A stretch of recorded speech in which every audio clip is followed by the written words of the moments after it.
Hey everybody, and welcome to today's News Tonight, the weeknight news show where we're joined by special guests and our wonderful patrons to discuss the day's gaming news. I'm your host, Ash Paulston, and I'm joined, as always, by my wonderful friends and GVG co-founders, Steve Bowling and Derek Bittner, along with another very dear friend of mine, Iron Andy. Andy, man, how's it going? Thank you so much for being on the show today.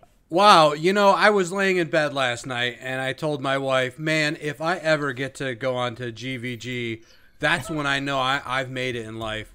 And then my wife told me to shut up and go to bed. But I've made it. I'm here with you guys. Dreams do come true, everyone. Who knew? Well, it's our dreams that are coming true to today, man, because you are here with us. We're so happy to have you here. And now, I don't just want to hazard a guess. I'm guessing maybe the reason you go by Iron Andy is possibly, maybe, because of your Iron Man fandom, as evidenced by the Iron Man helmet in right next to you. Well, normally on stream I will wear this helmet, and I have mounted some headphones on the inside. I so debated on it, but you know what? This isn't about me. This is about video games. This is about having some chatting about some hot goss with the video games. So, heck yeah. I could just imagine you putting on that helmet while playing Iron Man VR. Like if you put the VR glasses on and all that. It's not possible. I've tried. I can't get my VR headset to fit in there. I hope you at least wear that every time you play Marvel's Avengers, though. You have to wear that every time you play Avengers, right?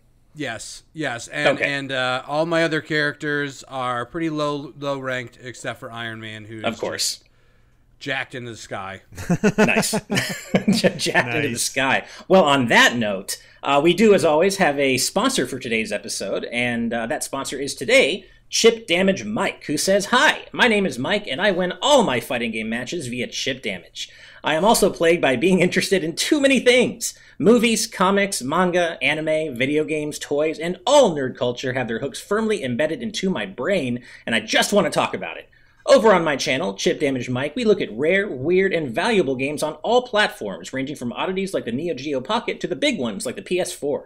I'll also be going over toy releases from companies like First 4 Figures, Figma, and Kotobukiya, as well as discussions on where to start on big franchises like Yakuza and Final Fantasy. I want this channel to be a positive force where enthusiasts and collectors come together over their shared love of nerd media and culture. So get hyped, and please click on over and subscribe to Chip Damage Mike on YouTube, and let's have some fun." In addition, in celebration of Godzilla vs. Kong's release today, they recently released a video on Godzilla collectibles ranging from video games to official Godzilla whiskey. I had no idea that existed. What? I added that. That is not Chip Damage Mike. Also, please look forward to a video on which PlayStation Network games to download before the PS3 and Vita shops are closed. So thank you so much for your sponsorship, Chip Damage Mike. We just appreciate you so much. And I'm going to, as always, post a link to your channel in the chat right now.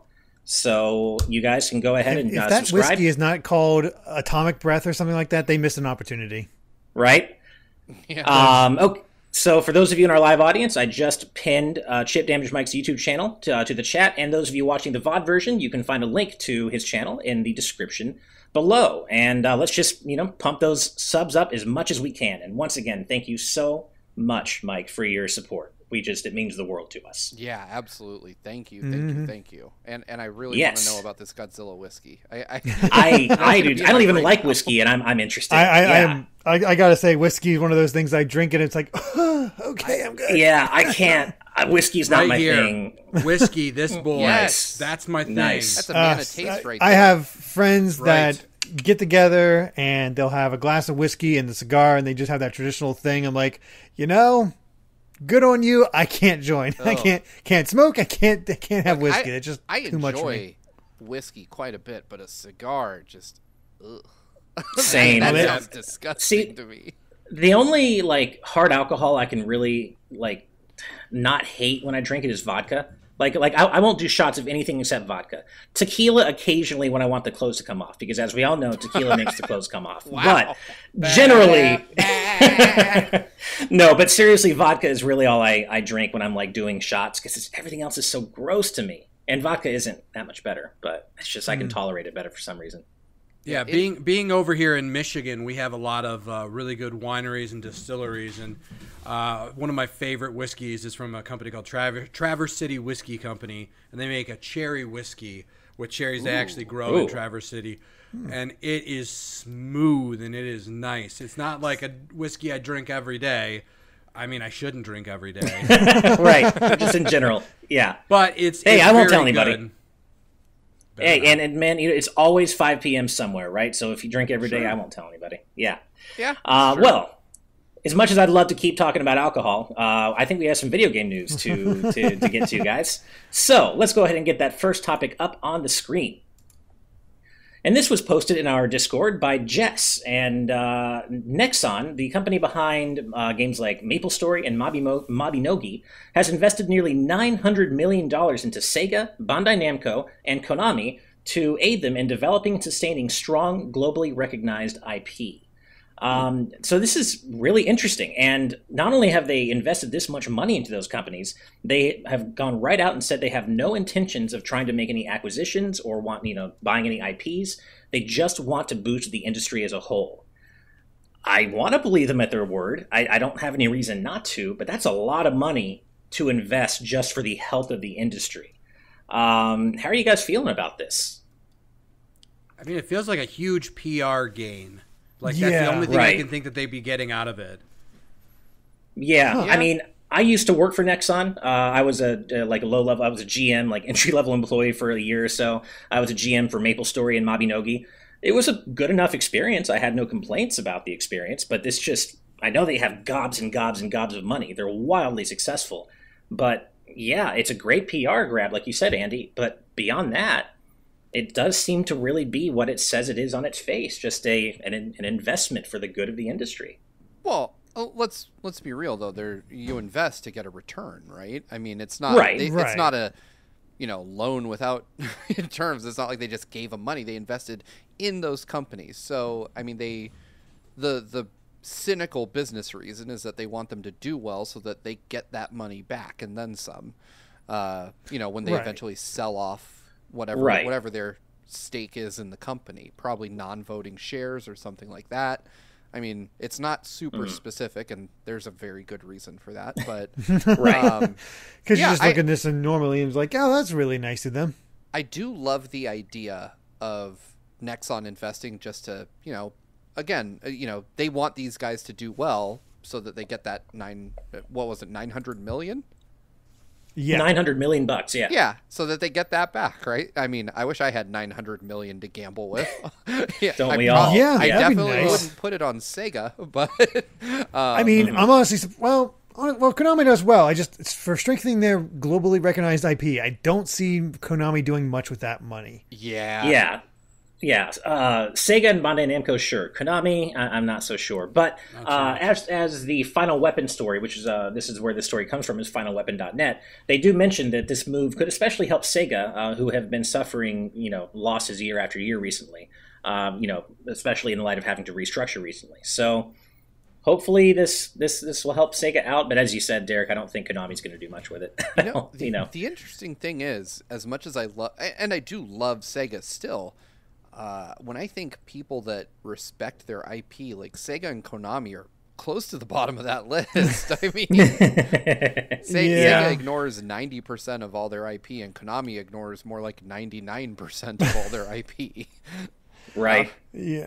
Maybe the CEO of Nexon was as upset with them as we are, and he's like, I'm just going to give them millions and tell them to make something, for God's sakes. Make me Castlevania. Right. Make me Silent Hill. I don't care. Just make it. I know.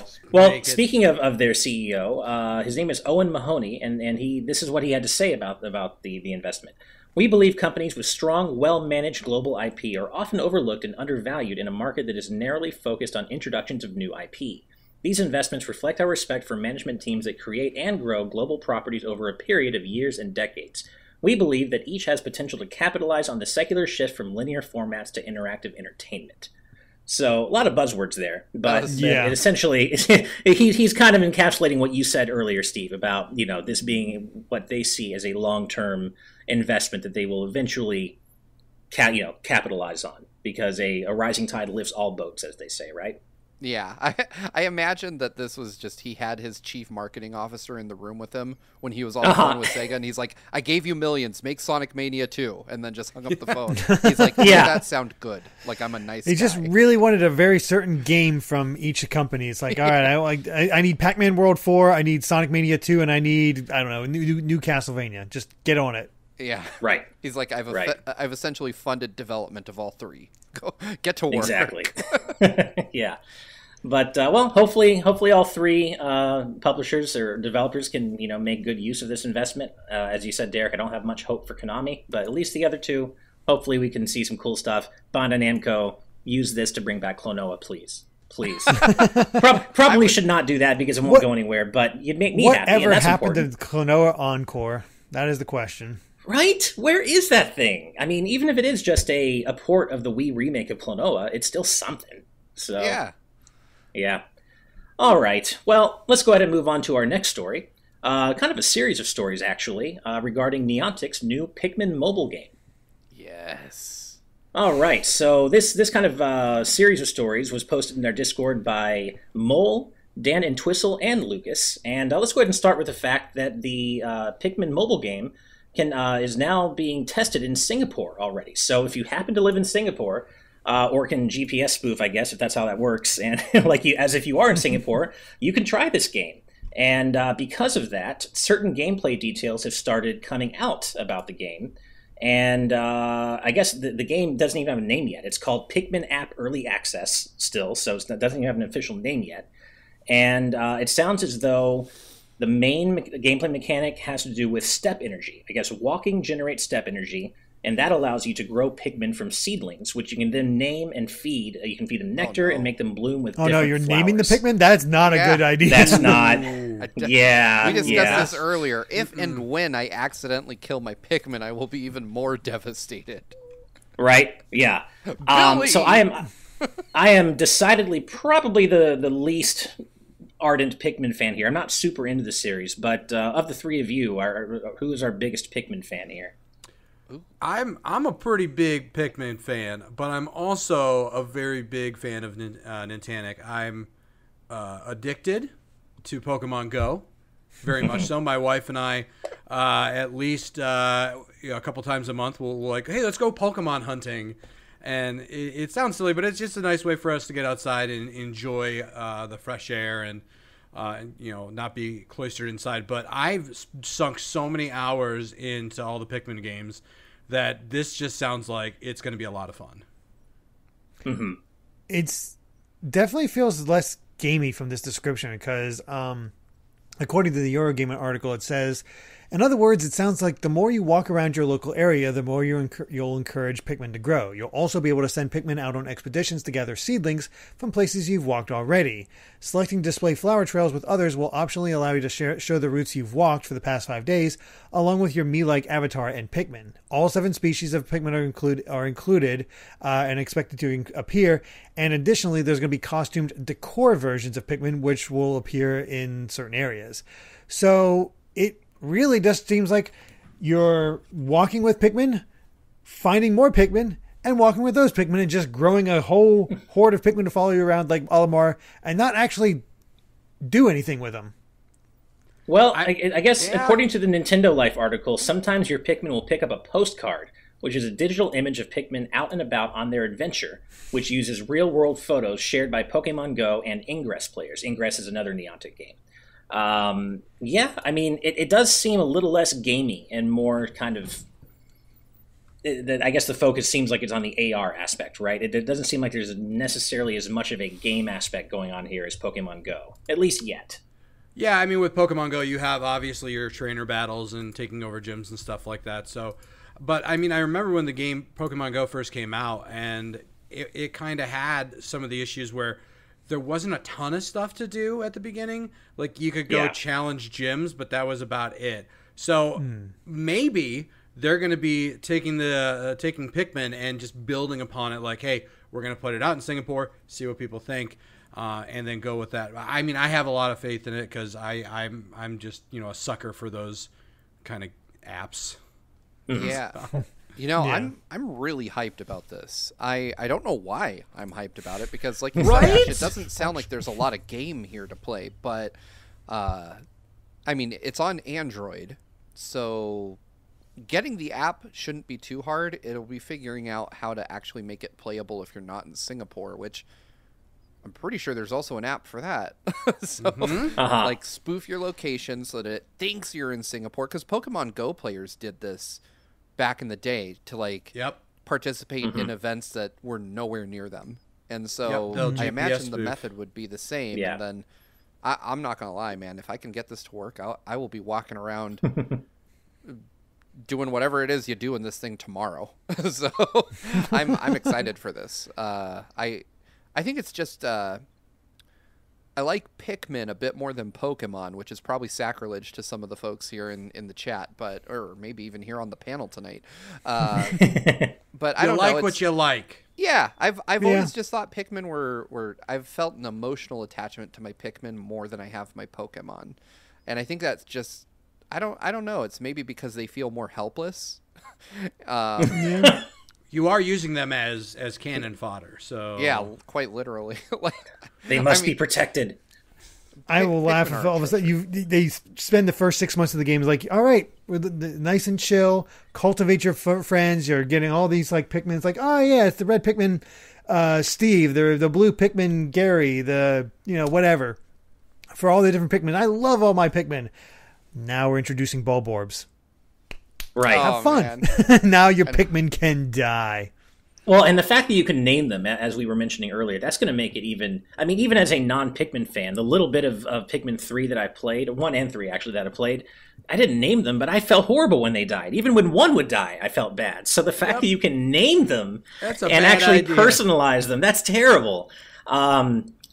Angel Martinez in the chat says, time to name all red Pikmin Steve. That's rough, man. That's ouch. Well, that's see, rough. I believe that's a reference to Chugga, because when he did his Pikmin playthroughs, he always had a red Pikmin named Steve that he would try to, I think, keep alive. Or he'd just say, that one's Steve, and he's alive still. So Gotcha. Okay. Kind of an ongoing thing. Well, as Christian Vasquez says, Steve Pikmin is the best. I think we can all agree that Steve Pikmin are the best Pikmin. I mean, I'm not going to lie. I have very little interest in this, again, stemming from my lack of interest in Pikmin as a whole. But, if it evolves over time into something that sounds interesting to play, I'm game to check it out. Who knows when that'll happen? But so far, it sounds as more like a proof of concept thing than anything. To be fair, a lot of the more gamey elements of Pokemon Go weren't there at launch either. Totally true. Right. Pokemon Go, a lot of people were like, yeah, you just walk and you catch Pokemon and then you have Pokemon. And it's right. Niantic, I don't know how you say their name. But they've done a great job of updating Pokemon Go over the years to make it more engaging. Like, I'll be honest, Pokemon Go was never my thing. But my wife has only very recently got into it, and I've been watching her play it, and I'm like, wow, there's so much more here than I remember. So it is really impressive. They have a great track record of dramatically improving these games over time. So, I mean, Pikmin is not even officially named yet, so I would bet that we'll see more, added to this. But I do agree with you, Ash, it feels a little anemic right now. Right. It's funny with Pokemon Go, because I totally agree with everything you just said, but even though they've added all this stuff, I really don't care about much of the gameplay in Pokemon Go, even now, beyond just catching and finding Pokemon, because I don't really find the battle mechanics all that interesting in Go. They're really not. But yeah, and like my wife and I were obsessed with Pokemon Go for like the first year and a half. We would go out on walks all the time and try to catch as many as we could. But then sometime around Gen 3, I think, is kind of when we dropped off, maybe Gen 2. And it was because when they were cracking down on all the GPS spoofers, as they should have, they also cracked down on all the trackers. And I get why they did it conceptually, but at the same time, I never wanted to spoof, but I also didn't want to waste my time walking aimlessly. So I would use those trackers to be like, oh man, I'm going to go out on a walk right there, right now to get it. And not cheat, but at the same time, just use it as a way not to waste as much time, I guess. It's kind of hard. Like, I get why they did it, but it kind of diminished interest in the game for me a little bit. I'm curious how successful this is going to be, because Pikmin has never been a best-selling series, so I'm not sure if this will Well, this will definitely not catch on in the same breadth of Pokemon Go. Harry Potter from Niantic didn't even catch on as much as Pokemon Go. So right, exactly. There was some special magic in a bottle that Niantic had, and I think that this feels like a more like modest effort. I think they realized that it's like, okay, we're not going to catch the world on fire here, but we can make a nice little game that can get a nice following and have some cute Pikmin with you. Yeah, I think the big benefit that Pokemon had when they launched that game, I'm with you, Steve. I can't pronounce the dang name. I think it's Niantic. Niantic. Yeah. When they launched that game, the biggest aspect they had going for it is the aspect of being a collector. There are over 800 Pokemon in the Pokemon universe now, whereas Pikmin, it's like you're just going to get different hats. And I know that Pokemon Go does the same thing where they'll be like, oh, well, here's a Pikachu with a tuba. Here's a Pikachu with a balloon. And yes, I have all of those because I'm an addict. But I think that's where the lightning in the bottle comes from, is just the fact that there's so many different variants and people have their favorite ones. Whereas I don't think Pikmin is going to get that. Although I am psyched to play it. We'll see. Yeah. Yeah. I could agree with that. I think this Pikmin game faces an uphill battle because it doesn't have that same brand recognition that Pokemon has. Everybody knows Pokemon. Everybody with a wallet and a debit card knows Pokemon. And that's exactly who Niantic wants looking at this. Pikmin is a way harder sell just because the first hurdle you have to clear is, what the hell is Pikmin? And then they're like, oh, well, they're little plant people. And well, how many of them are there? Like 6. There's 6. There's a rock one. He's kind of cool. I love Pikmin, and I'm still, I think when people get into it, it is definitely charming, but it is a way harder sell. Everybody knows Pikachu. Nobody understands intrinsically why they should care about Pikmin. And I think they'll have to explain it a lot. I think it'll do well with folks like us that follow Nintendo, that have all played Pikmin. But outside of that, you're going to have a really hard time, and it definitely will come nowhere near the success of Pokemon Go. Mm-hmm. Completely agree. Well, speaking of taking walks and being out and about, this is exactly what you will not be able to do with our next news story. So let's go ahead and bring that up. And this was posted in our newsroom channel by Fangs, and that is that the Tokyo Game Show 2021 is going to be online. It is not going to be in person again, presumably due to COVID concerns. So presentations and panels are going to be broadcast online with English translations. However, there will be a press-only physical event, which I imagine will be super limited to, for security reasons in terms of the pandemic. But yeah, for anyone who is hoping that TGS 2021 might be in person this year, sorry to say. Darn, I can't go to Tokyo to do this because I can't. I know. I mean, if Super Nintendo World wasn't going to get me there, I don't think Tokyo Game Show is going to get me there. No. That's really interesting, though, because just, I want to say last episode, we reported that PAX West is still planned to be a physical event, and those are very close to each other in terms of timeline. Tokyo Game Show is typically toward the end of August, I believe, and PAX West is usually early September, if not late August. Yeah, it's like usually Labor Day weekend, PAX West. Oh, okay. Usually, yeah. So they're very, very close, within weeks of each other, and I don't know. I feel like I always think that the U.S. is like the worst place for everything that's going on, and maybe that's not as true as I believe it to be. But I guess if TGS is getting canceled, I'm not going to hold my breath for PAX West actually happening either. Yeah. Well, there also may be different thresholds of security going on, right, between the two different countries. The U.S., for better and worse, has been a lot more lax about COVID concerns, I would say, in general. Mostly worse, maybe all worse. But, there may just be a difference in the thinking behind what is an acceptable level of risk between something like PAX and TGS in Japan. I will say that I've never been to TGS. I've always wanted to. But I have seen pictures and video, and it is incredible. There's the usual LA siren on my end. It is incredibly packed there. I mean, people are just shoulder to shoulder, and it's just... I've seen pictures, and it's just like, mm-mm. Oh, yeah. Yeah. No, thank you. Even before this all happened, I'm like, no, I can't do it. My brother has been to TGS twice, and he told me it's just he's like, you just got to be ready to be deeply uncomfortable the whole time you're there. He's like, you will be in a sea of people, and no matter what you're doing, you have to be prepared mentally to be in physical contact with another human you don't know the entire time you're there, because it's always that packed. I'm like, ugh, that sounds and he's like, it's hot. Like they do it during the hottest part of the year in Japan, and the AC's not great, so you're packed just shoulder to shoulder with sweaty ass people. I'm like, that doesn't sound fun at all. I'll take these panels being broadcast in with English translations.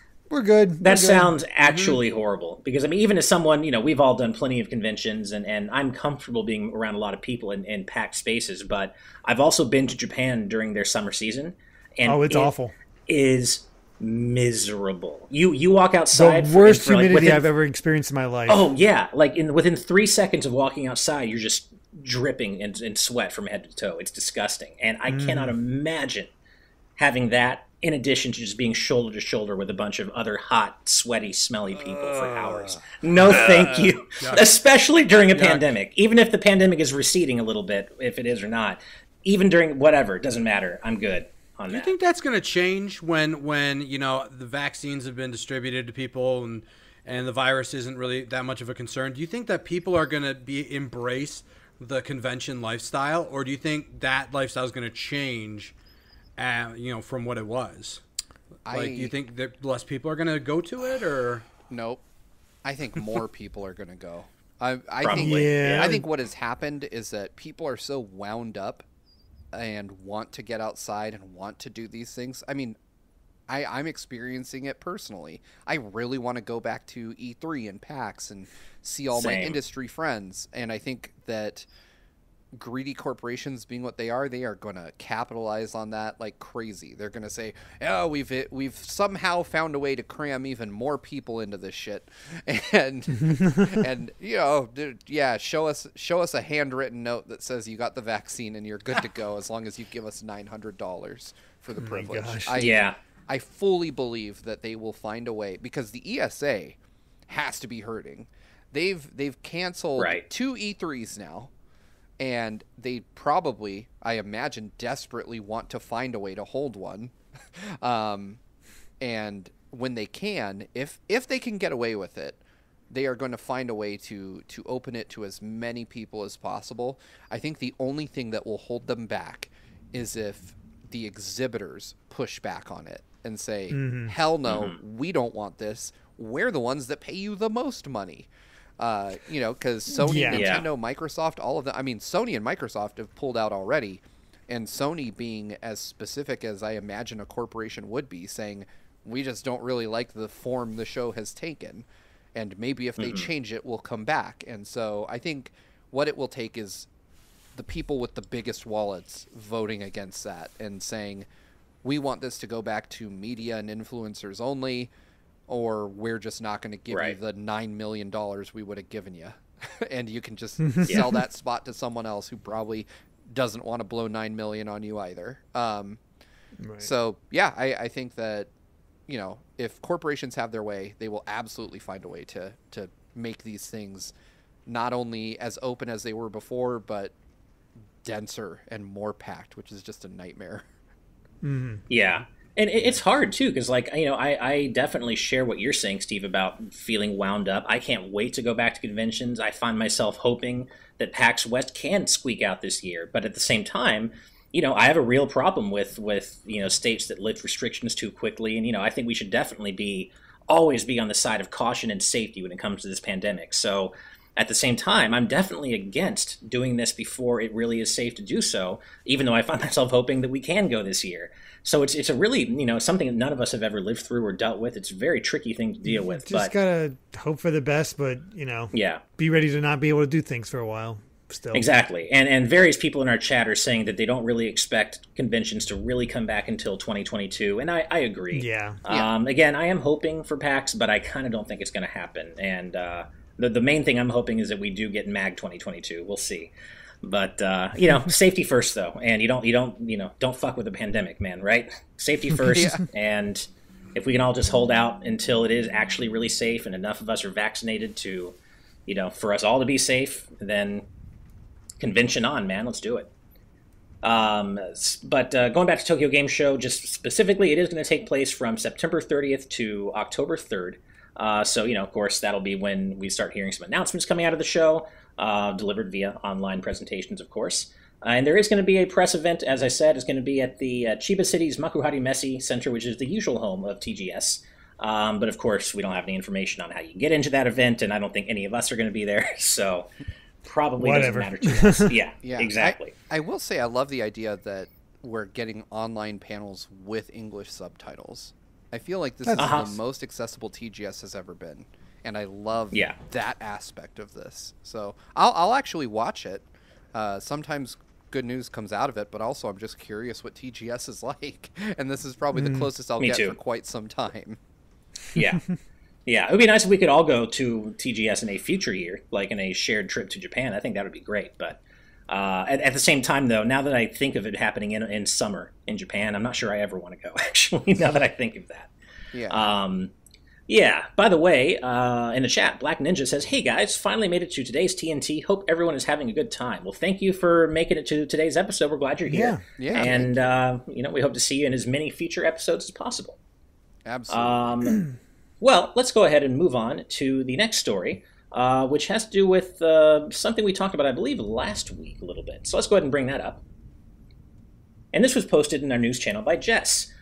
Team Ninja's Fumihiko Yasuda says that he would like to make an open world or sci-fi game with a focus on action like their previous titles, but probably more importantly to our audience, that he would really like to see Ryu Hayabusa fight against Link and Sephiroth in Smash. Boy, wouldn't we all, or most of us, I think. I mean, I think that's something most developers say is like, yeah, exactly. The question you get is like, would you like to see your character in Smash? No shit. Yeah, of course. Is the Pope Catholic? Exactly. Yeah, exactly. I think what makes this a little bit more notable is that Ryu Hayabusa is one of those characters that seems to have a leg up on some other characters, not all of them, but definitely his name has been thrown in the ring in terms of potential characters that could make an appearance in Smash. We did talk about this last week, I believe, with Kat Bailey, and Yasuda also had mentioned in that interview that he had not gotten an invitation yet. So from Sakurai yet. So now, of course, if he had, he probably wouldn't be able to say so. Definitely wouldn't be able to say so. But my feeling here is that there's not really anything going on with Ryu and Smash or Hayabusa and Smash. I mean, the thing is, I get that Ryu Hayabusa has a pretty strong legacy, and that there are definitely people that want to see him in Smash. But I mean, he hasn't been relevant for quite some time. Yeah. Basically, since I don't even know if Ninja Gaiden 3 counts. Basically, Ninja Gaiden 2. Right. Yeah, so, I think the majority of people that do want to see him on a Nintendo platform want to see 8-bit Ryu and not the Xbox era remake or the Dead or Alive Ryu Hayabusa. And I agree with that sentiment, but I do not know. I'm at a point where I'm hard pressed to speculate on a character because all the obvious choices are gone. Right. It feels like that, doesn't it? Yeah. Yeah. I know. Banjo. Crash, are we? Yeah, he's never going to be in Smash, man. No, it's never going to happen. I feel like Crash has just lost his chance, and I'm never speculating on him again. I feel like we got burned once. Master Chief would be one of the ones I'd really want, like one of the ones that is relevant to a degree that is not in there. But then again, if I'm talking FPS people, Doom Guy springs to mind as someone with a huge legacy who had a massive impact on gaming, who is not in Smash, who also and has just think of how Switch. Cute the team-ups would be with Doom Guy and Isabelle. Oh, man, that's got to happen. True. That's got to, like Isabelle that. And Doom, they would have to have, unique win poses for beating each other. That'd be pretty great.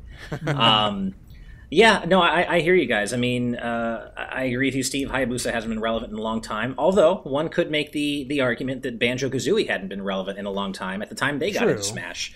But I do think it's a bit of a different... I think Banjo-Kazooie was a lot higher profile for Nintendo fans in their era than Hayabusa was on the NES. I think the difference is that Banjo-Kazooie are inextricably linked to a Nintendo hardware platform. Like, they were made on the N64, and they kind of both boosted each other's profiles in a way. And I can't think of another character that is not in Smash that has that type of link to Nintendo. Mm-hmm. Yeah, because Ninja Gaiden used to have it, but then, the Xbox games, and that's sort of where its modern legacy began. So it's not really to that degree. Yeah, I think there's kind of an opposing dichotomy here, where you have, as you said, Steve, decidedly most of the people who want to see Hayabusa in Smash probably want the 8-bit NES version, whereas outside of that specific community, modern Hayabusa is probably more well-known these days, and still even then not all that relevant in 2021. Exactly. Yeah, I just, honestly, when I try to think about who the next two fighters will be, I'm at something of a loss. Me too. Yeah, I have no which idea. is kind of exciting, actually, in a way. It's kind of like exciting that all the obvious choices are gone. We got ARMS, we got Xenoblade 2. Where do you go from here? Obviously, you have the most popular, still most wanted characters like Sora, Master Chief, Doom Guy, but all three of those also kind of feel unlikely for their own various reasons. So who knows? Who knows where it's going to go? I feel like it's going to be crazy. Whatever it's going to be nuts. Yeah. Andy, do you have any? Did you play Ninja Gaiden back on NES or on Xbox? Do you have any history with the series? So I played a little bit of Ninja Gaiden when it was out on the NES before. Nice. We had a Nintendo as a kid, but it was our cousin's, and my cousin got grounded, and so we got it for like a whole summer, and I was addicted to that game and the Batman Sunsoft movie Batman game. Ooh, I had that one growing up. That was such a good one. Fun. Oh, such a good game. Yeah, great soundtrack. Could never beat Joker, but I love that game. Yeah, I mean, I just like think back to all the games that I played when I was a kid, and like, should as an adult I be able to beat these now? Maybe. I don't know. Was it because I was a dumb kid, or do I just suck that bad? I don't know. No, I went back and played it. I still got my butt kicked. They're really hard games, yeah. Going back to what Yasuda said about the game he'd like to make, given the incredible gameplay in all the Ninja Gaiden games, but in this case, the modern ones, I would like to see him take on a sci-fi game with Team Ninja's signature action. I think that could be really cool. I mean, we kind of saw that with Metroid Other M. True, we did. People like the gameplay of Metro Other M. It's it's everything else. The rest of the else, yeah. The one thing I would have said about, and I too enjoyed the gameplay of Other M, I just don't think you should have been able to abuse the sense move. Like, because you could just mash the D-pad and dodge every time, and that should have been penalized, I think. But other than that, I actually did think Other M was a lot of fun. It was just everything else that was really unfortunate about that game. That said, let's go ahead and bring up our next story, which I don't think we'll spend too much time on, but it is really cool. And this story was posted in our News Topics channel by Topaz. So for you fellow video game music fans out there, Bravely Default and Bravely Default 2 soundtracks are out today on Spotify. You can go listen to them right now on Spotify and get some Revo goodness in your ears. And that's about all I have to say about this. These are one really great soundtrack and one what I presume is a really great soundtrack, though I haven't played the game yet, being Bravely Default 2. And I know, Steve, you've played a little bit of Default 2, right? Yeah, I've played a little bit. Neither game really grabbed me much. I want to sit down and play with them, but like we talked about on Monday, just the thought of starting a new RPG that I don't have to make content for is daunting, because I'm like, oh man, I'd love to play 100-hour RPG, but one, there are so many in my backlog now. Which one do I choose? That answer is Dragon Quest XI. But I still haven't beat that. I still haven't beat Persona 5. So Bravely Default keeps getting shifted down the list. But that said, my memory of Bravely Default and Bravely Default 2 is that they have killer soundtracks. And I would absolutely... This is exactly the kind of music I'll listen to when I'm writing a script. So I am probably going to hear the soundtrack for these games before I beat these games. That is enough. A very high likelihood. And I just love the fact that we're getting more and more game soundtracks on Apple Music, on Spotify, on these streaming services, because that's the kind of stuff I like to listen to. And, you know, it's nice to have the type of music I would like to hear on the services I subscribe to. So I'm all for it. Bring them all on. Yeah. I was listening to the soundtrack before we started, and I played the Gongs of Battle like 4 or 5 times in a row, because I was just like, this is a banger. This is a really good track. And then I was like, all right, I need to go give Bravely Default 2 another shot. Like, I played the demo, and I was like, But, you know, I have less of an excuse than Steve does, because he's just a machine. No, it's always been one of those, like, I will get to Bravely Default at one point, but my RPG backlog is huge, and I'm going to be working on it, but just need more time. Exactly. It's just, yeah. I mean, you know, Bravely Default 2, I want to play it, but again, it's a matter of time. And also, I keep hearing that as good as the gameplay is, the story kind of takes a back seat, which is, I really enjoyed the story and characters in Bravely Default, and especially Bravely Second. So to have that aspect be apparently so pedestrian in Bravely Default 2, it kind of makes me feel like I can wait a little bit. At the same time, though, I want to play it because, at least for me, and I know this is, you know, maybe a little fringe, but for me, music spoilers are a thing. I really prefer, especially in story-heavy games, I really prefer to hear like a game's soundtrack in its proper context within the game before I just go listen to the whole thing, outside of that, right? Like, I want to know why a song matters in the context of the game and the story. But I'm also really desperate to hear the soundtrack because it's Revo, and Revo's awesome. We all know Bravely Default 1 soundtrack's amazing. I really want to hear this, but I do have to say I am a little disappointed that apparently Bravely Second is being forgotten here. That soundtrack was done by Ryu, and granted, it isn't as good as Bravely Default soundtrack, but it was still good in its own right. And between, you know, that soundtrack being left out here and an infamous now interview with with I think Bravely Second's either producer or director, wherein he basically apologized for the perceived drop in quality from Default to Second, it really feels like Second's being unfairly maligned here when I thought it was the best of the series so far, and it was my favorite RPG of 2016. So, I don't know. It's a shame that Bravely Second seems to be getting written out of history, but at least we do have these 2 incredible soundtracks on Spotify now. Fortunately, Vedran Hotik in the chat seems to agree with me about Bravely Second, which I'm very happy to see. Also, Audoodle asks, are they trying to forget Bravely Second happened? It seems like it, man, and that makes me very sad. Oh, well. Very sad. Yeah. Yeah. Speaking of things that make me sad, we're about to, this next news story, it covers that as well. So let's go ahead and bring that on. And this was posted in our server by CoolDude97. And I'm just going to go ahead and say it right out. If you were looking forward to watching the Mortal Kombat movie reboot in a couple of weeks on April 16th, well, you're going to have to wait one more week because it just got pushed back to April 23rd. So not as bad as it could be. You know, it is just a 1-week delay. It's important to, you know, put that in context. But damn, I want to watch this movie, and I'm so excited.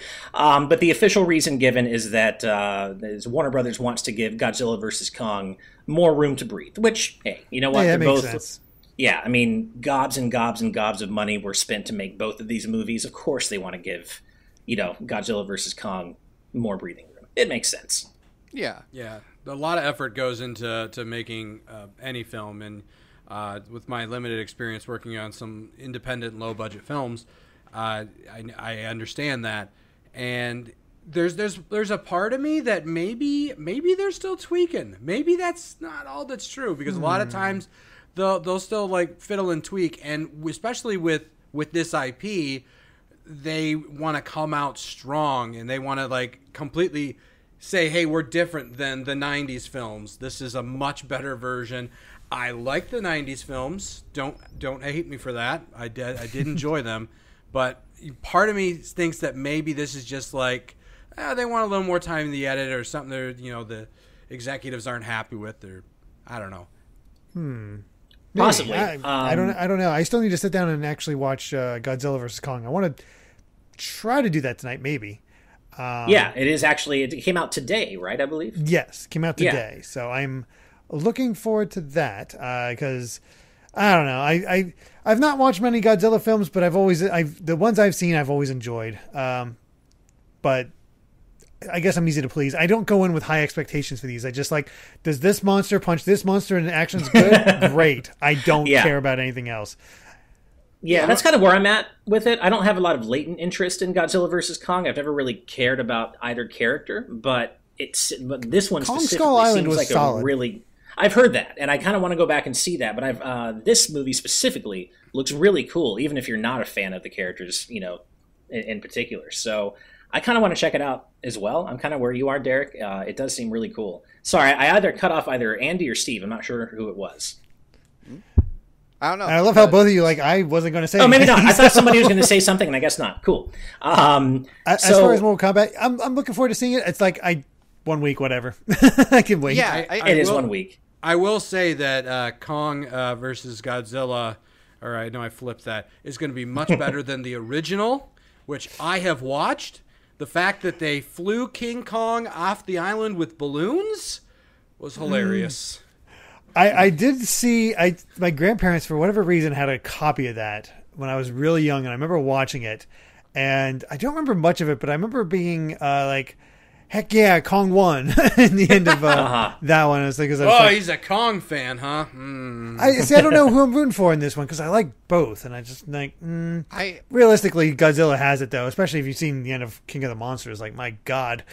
Oh, really? Is it? Are their power levels that different in terms of? It feels it. Well, the thing is, Kong I think has agility on his side. Sure. Yeah, Kong is faster, but Godzilla has radioactive breath, and he seems physically stronger.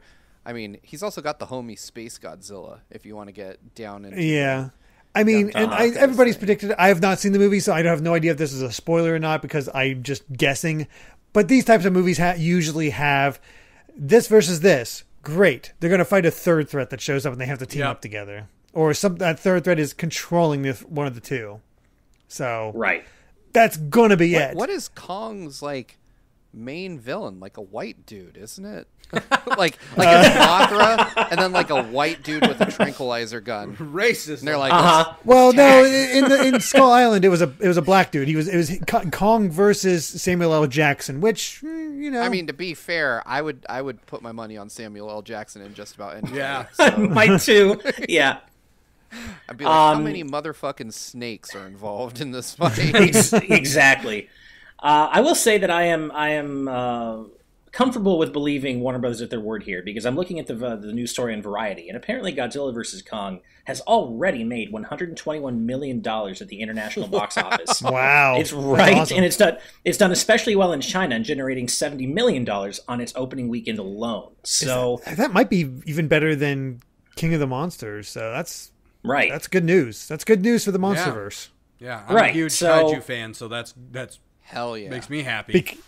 Because King of the Monsters did not do that well. So if Godzilla vs. Kong wasn't already in production, that would have been it probably. See, I think, and I mean, I was going to say my expectations going into any kaiju movie are ridiculously low, and that's exactly where I want them to be. I go to kaiju movies for the cheesiest, corniest movie. Yeah. That I can watch. If they threw Ultraman into this movie and he started kicking the shit out of one or both of them, I'd still love it. There's don't nothing even you can joke, do. man. That would be dope. I know, right? God. Isn't there an Shin Ultraman coming from? Since we got Shin Godzilla, now there's Shin Ultraman coming from the same director. Man. Oh man. If that's Ultraman, true. I haven't heard that name in a while. I had or at least one of the SNES Ultraman games. I think there were probably multiple in Japan. I don't know how many ever came out here, but it was just some kind of not so great one-on-one fighting game that I had. I don't know why I had it, but I do remember it pretty clearly. And I think I used to watch some Ultraman show back in the day. Ultraman was on US TV when we were all kids. Okay, yeah. Then I'm sure that's why I remember it. And maybe Netflix, I wanted the game. Netflix has brought it back. Have they? Okay. They did it in a anime style, but I think I believe they use the computer generated stuff that a lot of people hate on. So, and our dude will point out, we got to get Jet Jaguar in there, and then Godzilla's signature Jet move. Jaguar. Oh, this is a fun day for me. There's no scenario where adding more kaiju to a kaiju movie makes it worse. Right? It just keeps getting better. Throw Goemon Impact in there. I don't care. Hell yeah. What was it? I think it was Godzilla 2000 where it was right after we put out the Matthew Broderick version, as in Americans. And they were talking about that Godzilla, and they were like, oh, the Americans think it's Godzilla, but it's not. And they actually had Godzilla fight him, and anytime that Godzilla was on screen, they played Sum 41 music. That was their idea of what America was. I think that's Godzilla Final Wars. Final Wars, yes. Yes. They made a point of, because they referred to it as just Zilla, and they made a point of it to render it in CG rather than use the, typical suits. And the battle lasted all of 6 seconds. Yeah. It's literally Zilla jumping, Godzilla smacking him with his tail, sending into the Sydney Opera House, and then blasting with his atomic breath. Done. Nice. Yeah, it was just Japan's way of saying, no, this is Godzilla. I love Oh, go ahead, Steve. I was gonna say I love Doodle's suggestion in the chat. Add Super Saiyan Mario from Bowser's Fury. Why not? Hell yes! Yeah! Why not? This all thankfully reminds me of something that I wanted to watch with you guys in the post show last week, but we didn't have time, and I meant to do it on Monday, but we forgot. And now I've remembered today because of this news story. I'm excited. I'm very excited. Nice. So if Godzilla vs. Kong is already doing as well as it is, why give it room to breathe? If it's Mortal Kombat's going to do very well within its own right. So as much as I don't want to wait another week, it does make sense. And it gives us more time to prep for an eventual Mortal Kombat discussion, which I'm willing into existence. Exactly. Yes, absolutely. So this was just slightly unfortunate news, but this next news story is deeply, genuinely bad news. So let's go ahead and get that up on screen. And this was posted in our server by Lucas and Cream Basics. And essentially, according to The Gamer, PS Vita developers found out about the impending PS Vita PlayStation Store's closure at the same time as the public. Which, I'm already... I know how upset we all already are at Sony for the fact that these stores are closing at all. But that's so scummy, man. That they got no advance warning ahead of the public. That just... leaves such a bad taste in my mouth. Wow. And I've seen some really shitty takes on Twitter and etc. about, they're PS Vita developers in 2021, so they really should have known better. No, screw that. There's just a base level of honor here. Yeah, I mean, sure, they're developing for essentially a dead platform, which is ironic considering it's called the Vita. Yeah, but still, there's just a basic level of decency here that I feel is warranted, and Sony didn't even, especially because they were still earning, income from those games. Exactly. So they're literally just cutting off the income because guess what? Now people are going to pirate it instead. People are still playing those games. They're still playing the Vita, and I'm just so confused why they're still cutting off these systems. But I have no idea. And apparently this has spurred some Vita indie developers to really just go hard on crunch and just rushing as much as they can to get their games through the PS Vita store before it's taken offline. And that's just not how it should be. It sucks. Yeah, it's a terrible situation all around. I think that it shows a lack of respect for the folks that are making those games. You would think that they would email them not just days, but months in advance and say, hey, we know you might be working on something, but we're about to do this. Just FYI, if you're thinking of starting up a new project, maybe don't. Or maybe port it over to the PS5 or something, anything. A professional courtesy would have been really nice here. It's a shame to hear that they didn't extend that. Yeah. It really feels like Sony's developing a... new villain for people to really hate because all this is being firmly placed at Jim Ryan's feet. Yeah, especially in the face of Microsoft comparatively really putting effort into preservation of their back catalog. They could be doing better, for sure, but at least they're putting some effort into it. Didn't Banjo-Kazooie and Tooie just become playable? I saw John tweeting about something like that. I believe so. I was going to say one piece of news that I think is really cool that we didn't put on the show, and I wish I I'm remembering it only now, but Microsoft did announce today that xCloud now supports Xbox 360 and Xbox. So that's so cool. They added a bunch of, stuff from their back catalog to their xCloud service for no additional charge, which is a really cool way to play it.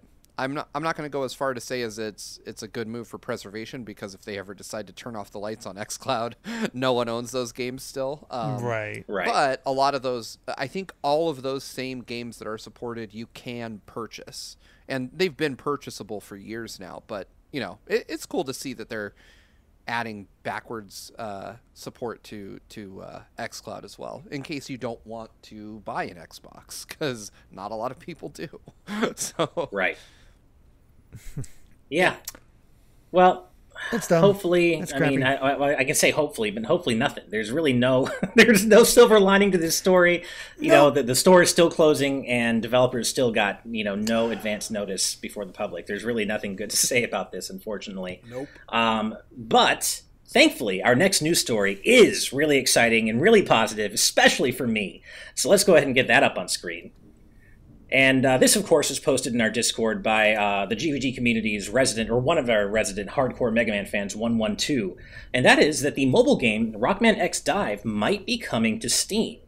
Now, this is particularly exciting because the game so far has remained exclusive to Japan, Taiwan, Australia, New Zealand, and I think a couple of other territories, but it's not in the U.S., I can tell you that, or else I'd be playing it. But there apparently have been long-standing plans to bring Rockman X DiVE out, to the West, and Steam could be how it happens. And let me tell you guys, I mean, I don't have to tell you, it's obvious, I would so much rather play a Mega Man X game on Steam than mobile, right? And I want that. I know you can connect a controller to your phone and stream your phone to your TV, but I don't want to do that. I want to just play it on, either, if I can't, not consoles, but Steam. So this story, of course, does come from Protodude's Rockman Corner, and they do specify that this is not an early April Fool's joke. This all comes according to a verified Rockman Corner source, and that is essentially that the latest version of Rockman X DiVE's client makes several allusions to Steam. English prompts such as the account has been banned by Steam VAC, Steam product ID doesn't match, Steam purchase failed, and you are not logged into your Steam account. Please start the game on the Steam panel. I mean, doesn't it seem like the writing's on the wall here? Man, I mean, it'd be cool if it was Steam and other consoles as well. Yeah, well, yeah, I wish.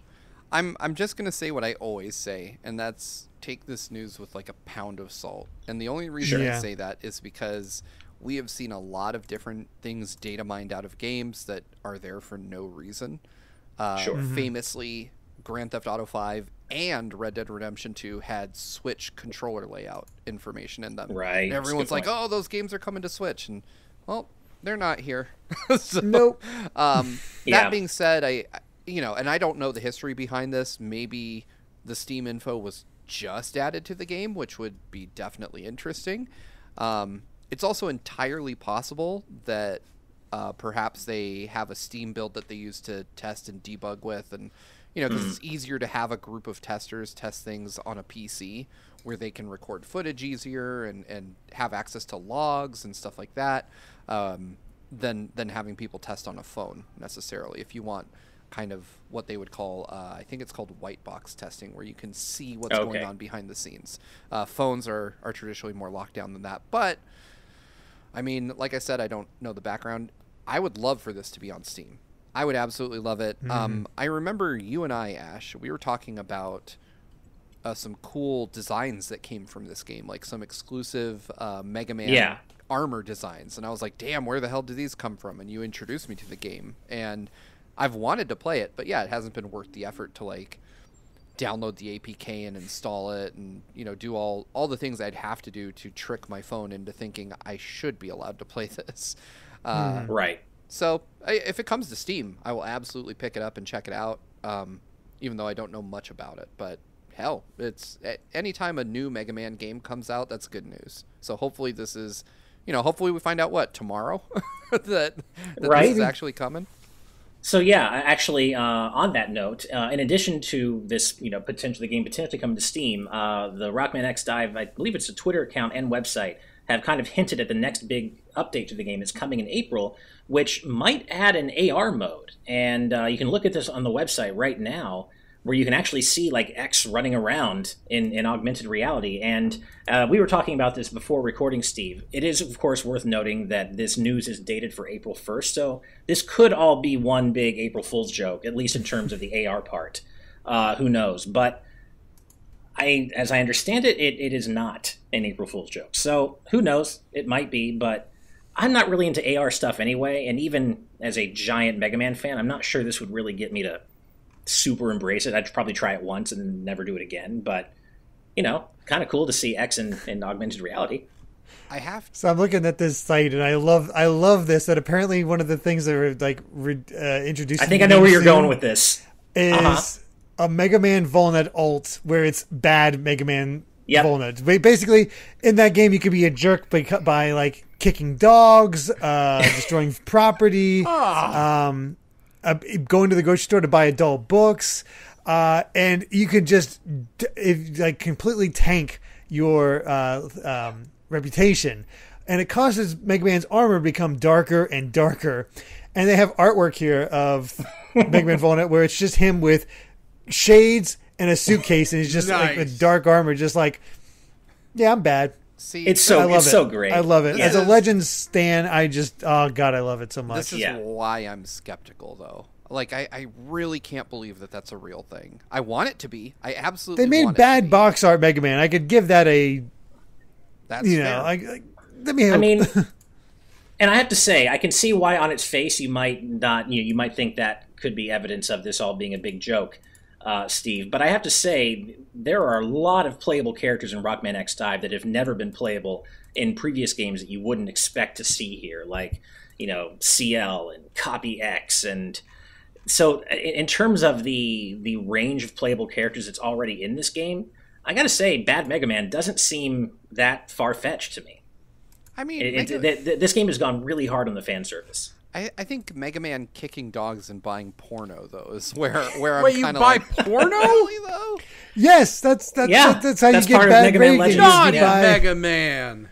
Yeah, exactly. Naughty. He's very naughty in that game. He can also walk in on roll changing, I think, in the bathroom, but I don't know if that actually affects your I don't know if it changes. I just know that in the second, it's possible to do in both games. I just remember in the second game that after you do it, he does a victory pose where it's he does. I think that happens in the Western version too, if I remember correctly. I've done it. Yeah. So I mean, I feel like this could all be real. I don't think Bad Mega Man being playable is too far out of the realm of possibility with the characters that are already in Rockman X DiVE, but if it is an April Fool's joke, it's a really good one. But I do hope it's real. Oh, I said I'll give you that. Juan in the chat asks, "Is the green biker dude from Mega Man X2 playable?" I don't think so. He should be. It wouldn't surprise me if he was, but I don't have a list of playable characters in front of me. But it is quite extensive. Ditto M. Rolla is not his sister in. The Legends series. That's important to specify. They are not related. They are not related at all whatsoever. Yeah, if anything, they're each other's love interests. There's kind of like a bit of a romantic connection between them, but they are not brother and sister. In raised together, but not siblings. Yes, raised together. Yeah, exactly. So let's make that very clear. So go ahead. Childhood friend. That's the best way to put it. Exactly. So here's hoping at least the Steam thing I hope is real, because I really would like to play this game on a format that isn't mobile. But we'll see. In the meantime, let's go ahead and move on to our final news story of the day. All right. And this was posted in our channel by Fangs. And good old Cyberpunk 2077 is back in the news today.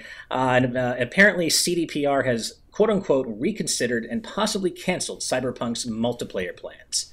Now, I can't say I'm surprised, given just the complete shit show that was Cyberpunk's launch.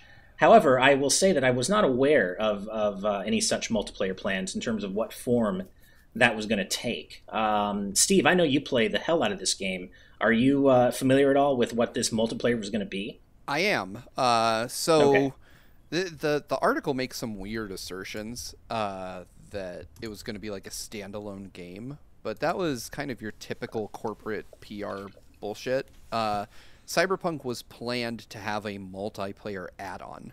Similar, I mean, they never showed it or really talked in great detail about it, but it was thought to be Cyberpunk's take on GTA Online, just getting people into Night City, which I agree, on its face, pre-release sounded really cool. But the problem is that Night City just doesn't have things to do. Like, you can't just walk around Night City and find stuff to do. So they would have had to dramatically flesh out Night City and give you, like, I don't know, places to go, actual objectives. I mean, it is very clearly a single-player, story-driven game. It never at any point, even though it is theoretically an open world, it never has that open world feeling because you're literally just driving between quests. That's all you ever do. Like, you can't say, oh, I'm going to stop off and buy a new car or buy a yacht or, you know, get a plane. I'm not going to go break into this place for fun and see who I can kill or rob or whatever. There's nothing outside of scripted elements within Cyberpunk. And I mean, it makes sense when you think about how hot this game came in and how unfinished it was.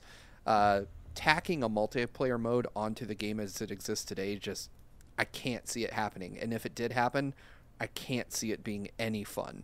I mean, it's just unfortunate. I think that, focus on getting that single player right. Yeah, I think that CDPR excels really well at creating big open world single player games. So, you know, full of scripted stuff. I don't think that they know really or have the ability to make a persistent online game that people would at the level of quality that people would expect from them. Well, maybe not anymore, but before Cyberpunk, I think people would have expected like The Witcher 3 but completely online, and that could have been cool. Right. But I don't think I think we've all realized that they have some pretty hard limits that they don't know how to work around yet. So, I mean, if they have to cancel this, I don't think anybody's going to mourn its loss. I think that they still have at least a year worth of development time to fix all the issues with Cyberpunk. And who even knows if they're going to do that? We got a patch, I want to say yesterday or 2 days ago, and I actually, for the first time in a long time, started up Cyberpunk, and I still noticed a lot of jank. Like, I was like, I feel like that jank's going to be there for a while. It's like every time I give it another shot, I jump back in, and I see it just like you said, and it's just like, I just can't.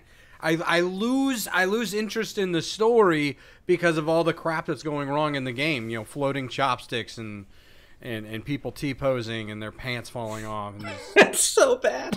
It's like, why? Well, the funny thing is, I feel like, at least, so I've only played maybe 20 minutes of the update. But, you know, I recently got a brand new computer. And so I was like, oh, man, I should throw Cyberpunk at this thing and see how it works. I had played Cyberpunk fairly extensively on the old computer.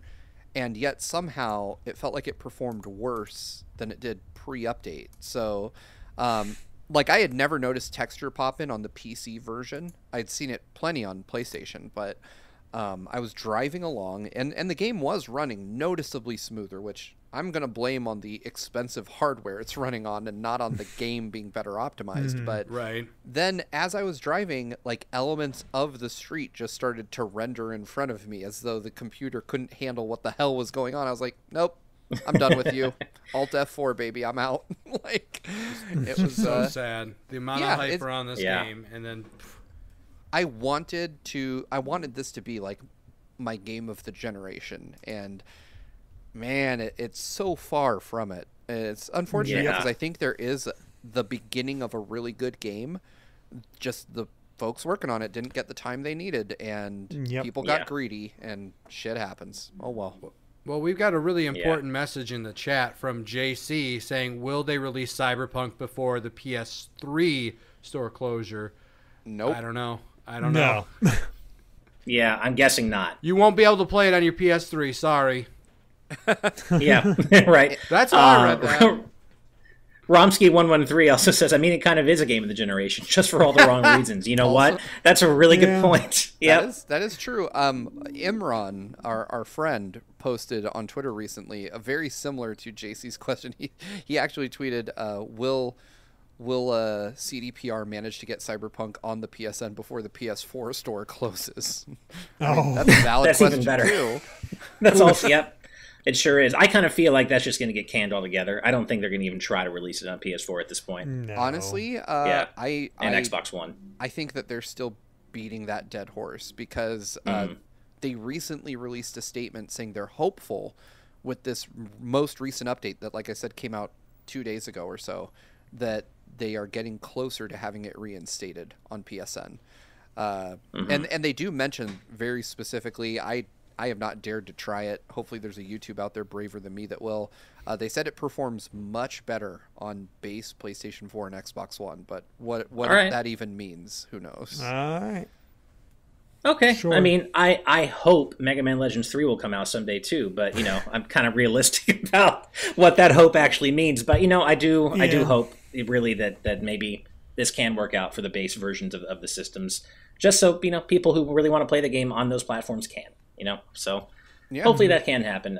But that does bring us to the end of the news for today. Now, Andy, because you're one of my good buddies, I already know that you are a supremely talented entertainer, content creator, animator, everything else. But for those of us who aren't lucky enough to, have you in their circle of friends, can you please tell them where they can find you on the internet? I would be happy to, Ash. I just dropped a new YouTube video today over on the Iron Andy YouTube channel, and it is called Roscoe the Potato Man, and it is very, very funny. If you love animated potatoes, you're going to love that one.